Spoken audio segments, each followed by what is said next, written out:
Good morning.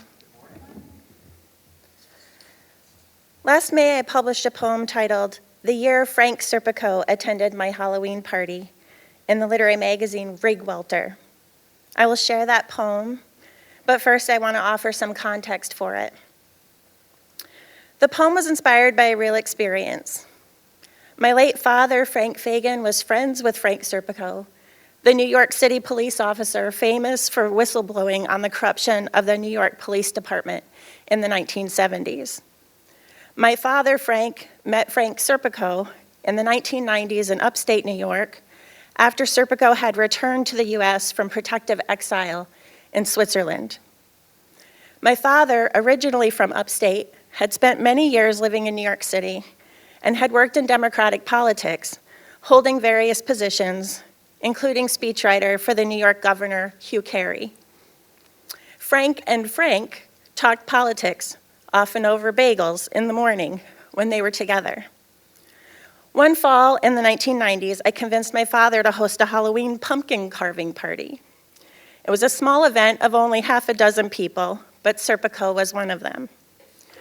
While I remember little else about the conversation from that event, something Serpico noted that evening about the carved pumpkins struck me and has stayed with me since.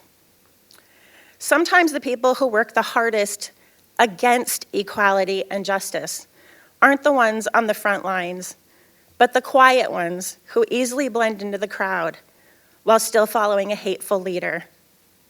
Quiet, hateful work is often the most insidious and the hardest to stop. The title of the poem is simply, "The Year Frank Serpico Attended My Halloween Party." We carved jack-o'-lanterns while the two Franks talked.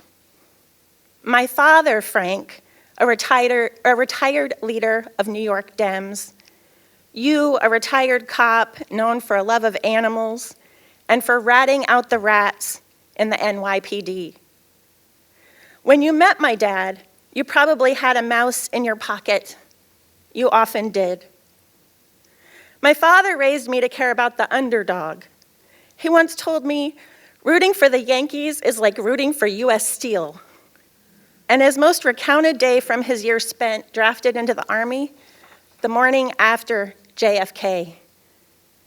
Dad's reveille on November 23rd, 1963, the president was shot by a white Southerner. He was stationed in Korea and speaking to a group of, quote, racist Southern boys, he said.